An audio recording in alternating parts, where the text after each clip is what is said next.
Is gluconeogenesis always active? Have you ever wondered how your body manages to produce glucose even when you are not eating carbohydrates? This brings us to the fascinating process known as gluconeogenesis. Gluconeogenesis is the way your body creates glucose from non-carbohydrate sources, such as amino acids, lactate, and glycerol. It plays a vital role because certain tissues, like red blood cells and parts of the brain, need glucose to function, even when you are on a low-carbohydrate diet. Now, let's get to the heart of the question. Is gluconeogenesis always active? The answer is yes, but with some interesting details. Gluconeogenesis is always active to some degree, even when you consume carbohydrates regularly. Your body maintains a steady rate of glucose production to meet its baseline needs. This means that tissues that depend on glucose receive a constant supply, regardless of what you eat. When you follow a ketogenic diet, which involves very low carbohydrate intake, gluconeogenesis becomes even more important.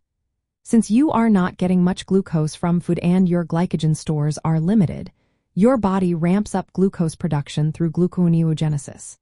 This helps maintain blood glucose levels and ensures that tissues that cannot use ketones still get the glucose they need. Interestingly, while gluconeogenesis increases on a ketogenic diet, it does not simply rise in proportion to protein intake or available substrates. It is tightly regulated to ensure that the body does not produce excess glucose unnecessarily. When you are in ketosis, gluconeogenesis rates can be significantly higher than during fasting alone. However, the glucose produced is not primarily used as fuel. Instead, it serves several important functions. First, it supports glucose-dependent tissues like red blood cells and parts of the brain. Second, it prevents hypoglycemia, which is dangerously low blood sugar. Lastly, it helps replenish glycogen stores, especially in the liver and muscles.